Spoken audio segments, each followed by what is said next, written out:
Meet Daniel. For 5 years, he woke up, went to the same job, did the same tasks, and collected the same paycheck. It felt safe. It felt smart. But while Daniel stayed still, the world moved forward, and that safety came with a price tag he never saw. Daniel had chances. He could have learned skills that paid more. He could have asked for the raise he deserved. He could have built something of his own. But each door led to uncertainty, and uncertainty felt dangerous. So he chose the fourth option: do nothing. Let's compare. Daniel and Sarah started in the same place, same salary, same year. Sarah was scared too. But she acted anyway.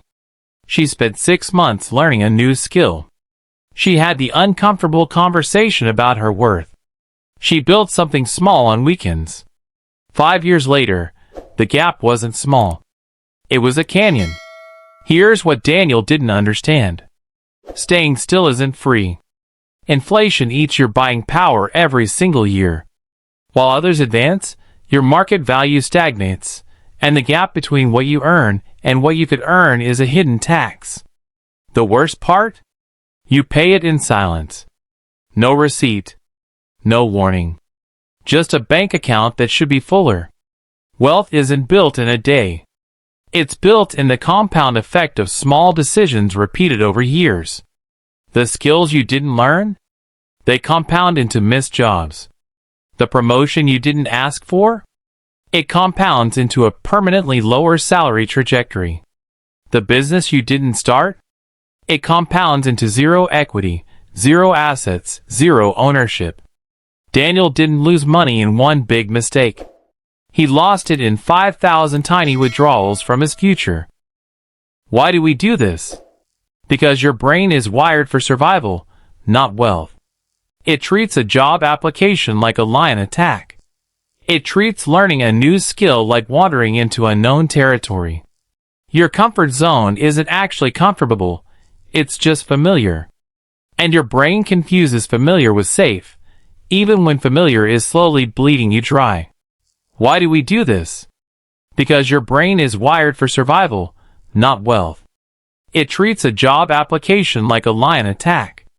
It treats learning a new skill like wandering into unknown territory. Your comfort zone isn't actually comfortable, it's just familiar. And your brain confuses familiar with safe, even when familiar is slowly bleeding you dry. The bill always comes due. Maybe it's an emergency you can't cover. Maybe it's looking at peers who started behind you and are now ahead. Maybe it's the quiet horror of realizing you've spent 5 years building someone else's dream while your own bank account barely changed. The comfort zone doesn't protect you from pain. It just delays it and makes it worse. You don't need to quit your job tomorrow. You need to start. 1 hour a day learning a marketable skill. 1 uncomfortable conversation about your value. 1 small experiment that could become something bigger. The goal isn't to eliminate fear. It's to act before the fear becomes regret. Because every day you wait, the tax gets higher. Your comfort zone isn't free real estate. It's the most expensive neighborhood you'll ever live in. The question isn't whether you can afford to take a risk. It's whether you can afford not to. Daniel paid $225,000 for the illusion of safety. What's your comfort zone costing you? Start today. The math only gets worse tomorrow.